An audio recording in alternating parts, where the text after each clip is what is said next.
A deadly shooting in Delray tonight, the surprising reason that led up to this fatal fight. Saying goodbye to a legend, former Dolphins great Bob Kuechenberg has passed away tonight. Reaction from the team and former coach Don Shula. And rare reunion, how one local young man saved another man's life. We are there as they see each other for the first time in years. CBS 12 News starts now. And as we come on the air this Sunday night, we're following several breaking stories. Week number 2 for Governor DeSantis. More major announcements coming this week. And the partial government shutdown. When will it end? But first, we begin tonight with 2 shootings rocking 2 local communities. The first one just hours after a Stop the Violence walk in Delray Beach. A double shooting between 2 men that left one of them dead. Happening in the area of 6th Avenue and Southwest 4th Street. Now, witnesses telling police the man who shot first died from his injuries, while the man being treated right now at a hospital, police say, shot back and killed him. A nearby officer heard the shots and ran to the scene. No word tonight if that injured man will face any charges, while the search is on for a motive. Second, we move to suburban West Palm Beach, where PBSO deputies are investigating a triple overnight shooting that left 2 people dead and another person injured. Deputies telling us it happened in the Lake Belvedere Estates Park. That's near Jog and Belvedere Roads. Officials say 1 person died at the scene, the other now at the hospital. A 3rd man is expected to survive. No word right now on their identities or a possible motive. As we continue to track these developing stories, we'll push out any updates straight to your mobile device with our news app. If you don't have it, just search WPEC in your app store. It's free. Making major moves, newly sworn-in Governor Ron DeSantis crisscrossed the state last week, making some high-profile changes, despite the fact he's only been sworn in for less than a week. CBS 12's Nyla Charles live tonight in Palm Beach County with a look ahead. Nyla, good evening.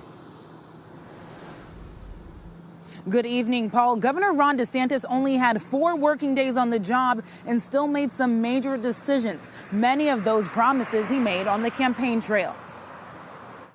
And that I will well and faithfully perform. With one hand on the Bible and his family by his side, Ron DeSantis became the 46th governor of the state of Florida. Within 24 hours, he made his first announcement, appointing the first Hispanic woman onto the state Supreme Court, Justice Barbara Lagoa, aiming to make good on his campaign slogan that promised to protect Florida's future for generations to come. The next day, DeSantis took on a major concern for many Floridians: water. Straight from Stewart to calling for a fresh start at the South Florida Water Management District. Today I have sent correspondence to all the board members, thanking them for their service, but requesting their resignations. Along with an executive order securing billions for restoration of the Everglades, along with a blue-green algae task force. Then in his 3rd day in office, more changes. Suspending Okaloosa School Superintendent Mary Beth Jackson, accused of abusing special needs children. He also issued a full pardon for the Groveland 4, for the 4 black men accused of rape 70 years ago. Then on Friday, a promise he made to the Parkland families, unhappy with the embattled now former sheriff and his agency's handling of the Parkland massacre. I have issued an executive order suspending Scott Israel as the sheriff of Broward County, appointing the county's first black sheriff, Gregory Toney, to take his place. Next, DeSantis says he has another big announcement tomorrow, this time from Miami at 10 a.m. We will be streaming that live for you on our Facebook page. For now, reporting live from Palm Beach County, Nyla Charles, CBS 12 News. And Nyla, new video into the CBS 12 newsroom tonight. Delray Beach fire crews responding to a fire at an apartment in the 2400 block of Southwest 22nd Avenue late this afternoon and tonight. Fire crews telling us the fire began outside and got into the attic. 6 people forced out onto the street. We thank the viewer who sent this video in tonight. Big weather changes coming our way. Today, we tied the record high in West Palm Beach. Look at that, 84 degrees. The normal is 74, 10 degrees above average, and that record last set a long time ago, back in 1946. However, cool frontal system is slicing through the state right now, moving through the area as we speak. Behind it, some chilly temperatures. In fact, we can see that upstate. While we're 68 here in West Palm and 66 in Vero, we've already got low to mid-50s along the I-10 corridor from Pensacola to Tallahassee east towards the Jacksonville area. area.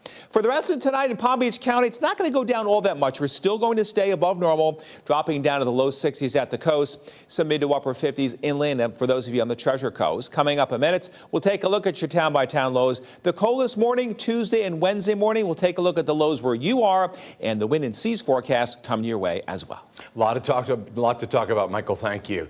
Some sad news in the world of South Florida sports tonight. Former Miami Dolphins player and legend Bob Kuechenberg has passed away at the age of 71. Now, Cooch played guard for the Fins for 14 seasons.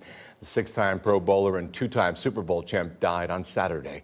Cooch started in every game in the 1972 undefeated season for the Fins. No word tonight on the cause of death. And former coach Don Shula taking to Twitter today saying Cooch was not only one of the best players he ever coached, but one of the toughest as well, going on to say he led by example every time he stepped on the field. He gave you everything he had, every single snap. I hope one day he gets that ultimate recognition by being enshrined in Canton. It's an honor long overdue and one he certainly deserves. Sports director John Evanson will have more on the legacy Cooch leaves behind in Sunday Sports Plus. That's just minutes away. New tonight, PBSO deputies trying to arrest a man on outstanding warrants, but the guy didn't give up without a fight, even holding a woman hostage.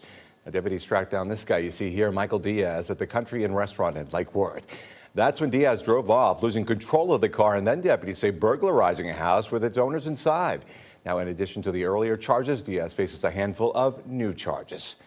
A Boca Raton woman behind bars tonight. There she is accused of making threats to the Palm Beach County Sheriff's Office on their Facebook page.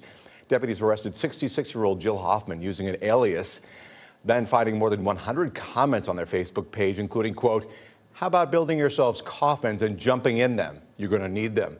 Also saying that the memorial service location for K9 Seago was a, quote, "great venue for a mass shooting." Tonight, Hoffman's locked up without bond.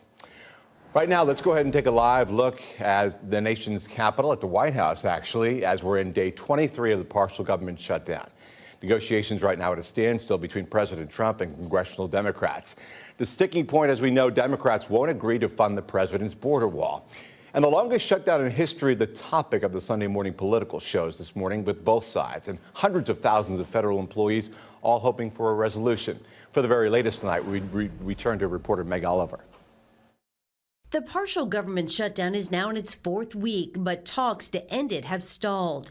The sticking point remains the White House's demand for a wall along the southern border. In a series of tweets Sunday, the president described the wall as vital to national security, writing, "The damage done to our country from a badly broken border, drugs, crime, and so much that is bad is far greater than a shutdown, which the Dems can easily fix as soon as they come back to Washington." Senator Lindsey Graham suggested a short-term solution. Open up the government for a short period of time, like 3 weeks, before he pulls the plug. See if we can get a deal. If we can at the end of 3 weeks, all bets are off. See if he can do it by himself through the emergency powers. Meanwhile, the White House dismissed claims made in the Washington Post and the New York Times this weekend.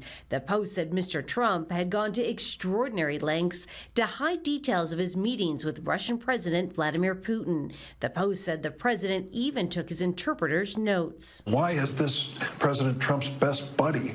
I don't get it. You know, it raises serious questions about the relationship between this president and Putin. The Times said FBI Director James Comey's firing prompted the Bureau to investigate whether President Trump was acting on behalf of the Kremlin. Are you now, or have you ever worked for Russia, Mr. President? I think it's the most insulting thing I've ever been asked. White House aides called those reports outrageous and silly.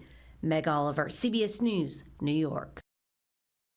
And the Trump administration making the move to make sure low-income Americans have access to food assistance programs despite the shutdown.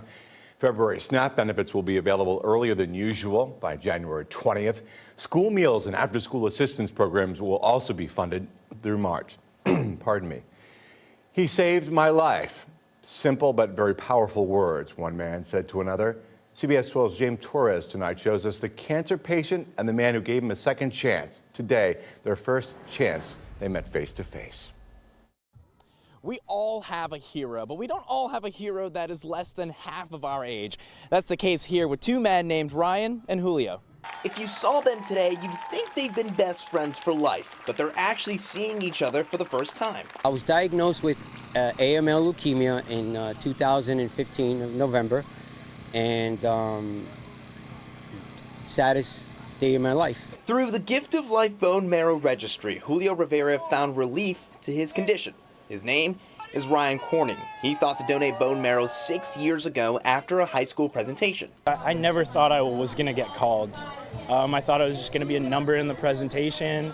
I ended up getting called 2.5 years ago. So today they stood together side by side with twice as much hope for the future. I can't wait to get to know you. Yeah. Julio from New York and Ryan from Land O'Lakes, Florida, brought together today in Boca as special guests to this 5K from what Ryan calls a simple deed. For the little things that you have to do, like a blood transfusion is like nothing compared to like all the rewards that someone like a recipient can have. And this recipient couldn't be more grateful for his new longtime best friend. He saved my life. He saved my life. In Boca Raton, I'm James Torres, CBS 12 News. And our sister station Azteca 48 hosting its 6th annual toy drive today. Juguetes para todos. That means for all children in need. Happened in West Palm Beach today. More than 22 nonprofit organizations, children and families gathering at the Palm Beach Zoo for a free day of gifts and fun. Local business owners invited to help the community by donating money or toys, while several radio stations, newspapers, and nonprofits helped stage the toy giveaway. It's our 7th annual event. All right, up next tonight, the wicked winter weather barreling through parts of the country this weekend, bringing things to a standstill. And with the death toll climbing, tonight the area is bracing for even more snow. Plus, the war in Afghanistan funded by your taxpayer dollars. Tonight, only on CBS 12 News, you might be surprised where your money is going. CBS 12 News at 11. President Trump is ordering the withdrawal of thousands of U.S. troops from Afghanistan. The Afghan war has claimed the lives of thousands of U.S. soldiers and wasted billions of our taxpayer dollars. Tonight, Full Measure's Cheryl Atkinson has the newest assessment from John Sopko, the Special Inspector General for Afghanistan Reconstruction. Get my goats. When U.S. Inspector General John Sopko is on site in Afghanistan, it's not for sightseeing. But the contract said this should be tiled. Yes. And the walls should be tiled. Yes. And there should be working stoves. Were there any working stoves here? Ever since we inspected, we never found one. On this day, he's inspecting yet another building our tax dollars paid for. Thank you. And wondering where all the money went. 17 long years into America's war in Afghanistan, one thing is clear: there's more frustration than progress. In all, more than 2,400 U.S. soldiers have been killed. The Islamic extremist Taliban remain dominant and spreading. The Afghan government is mired in corruption, and billions of U.S. tax dollars have been lost to waste, fraud, and abuse. You said in a report to Congress that billions of dollars in Western foreign aid to Afghanistan has been lost due to widespread waste, lax oversight, and endemic corruption. That sounds bad. That's correct. We have wasted billions of dollars. And not just us, but also our coalition partners have wasted billions too. What did you see on your last trip? We went out to a major construction project that we did for the Afghan military. It's called the General Fahim Training Center. It's for the senior officers and technical officers of the Afghan military. And what you will see is a major problem we have. We give them buildings, we give them programs, we give them equipment, but we don't plan for sustaining it. How can they sustain it, either through training, money, or the will to sustain these programs? So there's a lot of waste. Do you ever feel like you're banging your head up against a wall? Almost every day. You should probably ask my wife about that. I come home a lot frustrated, but we do get frustrated. People forget there's a war going on. In another development, President Trump says it's insane that Sopco's reports are made public because it allows the enemy to see them. But watchdogs say making the reports public helps prevent the Pentagon and defense contractors from hiding any waste, fraud, and abuse. For Full Measure, I'm Cheryl Atkinson. Now to the wicked weather hitting several parts of the country tonight. At least 7 people have died as the winter storm that pummeled the Midwest has now reached our nation's capital. A foot of snow is possible in some areas, making travel extremely hazardous, if not impossible. Power outages, canceled flights, hundreds of car accidents have been reported. Meteorologist Michael Ehrenberg live in studio now. And Michael, certainly we don't have that kind of weather down here, and that's so good for us. No, that's right, Paul. That storm system now moving off the Carolina coast. Attended to that, though, a cold frontal system, which will be making it progressively chilly around here as we head on during the week. And that front right now moving right across the CBS 12 viewing area as we speak, separating 60s and 70s in South Florida from 50s across North Florida. So we push it through. Lots of northwest winds for tomorrow, about 10 to 15 miles an hour, bringing us slightly chilly air. But tomorrow will still be above normal, but nevertheless cooler than today with highs in the upper 70s. Tuesday morning, the chilliest, 40s and 50s for the area. And we head on to Tuesday night and Wednesday. Still a chilly condition out there with mostly sunny skies coming our way for the middle of the week. Normal high 74. We're still going to be above it tomorrow, a little bit below it Tuesday, Wednesday, near normal temperatures Thursday, and then rising a little bit higher than that on the weekend. But notice all week long temperatures in the very comfortable 70s for highs.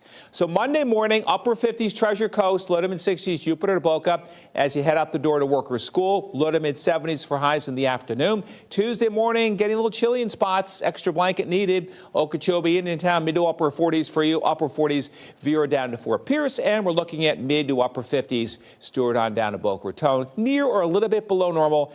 And then despite sunshine, I think the Treasure Coast will not get out of the 60s Tuesday afternoon for highs, with temperatures just over 70 West Palm down to Boynton and Boca. Right now, 68, Windsor west at 5 in Palm Beach County at the airport. Out the door tomorrow morning, sun is up at 7-11. We're mostly sunny. Again, chilly out there with a jacket or sweater definitely needed. And during the daytime, a lot of sun. Beautiful day tomorrow with high temperatures getting on up into the mid to upper 70s. At the beach, high impact from the sun and the waves kicking up a little bit. Seas 2 to 3 with a wind about 10 to 15. A low rip current risk, though, because the winds will be offshore. And then as we head on into Tuesday, the seas at 2 to 4 feet. But notice how the winds come more onshore onto the coast during the afternoon on Wednesday. Because of that, it looks like the seas will be increasing to 4 to 6 feet out there. And those winds moderately gusty the next few days. Not that bad the next few. And then ahead of the next cold front, could get downright windy next weekend with another chill down in about a week's time. Meanwhile, for tonight, partly cloudy, passing shower mild, 62 for tomorrow. As you head out on your Monday back to work, mostly sunny, breezy at times in the afternoon. Again, not as warm. Instead of today's 84, we'll have tomorrow's 77. So a little more comfortable out there. 70 forecast for the weekend is always in view. Lowering temperatures for a few days, warming back up here. No rain in sight. We need the rain bad, and we only see a 20 or 30% chance for shower by next weekend. Have a great week. Michael, thank you. John Everson up next with Sunday Sports Plus. All your Dolphins news next.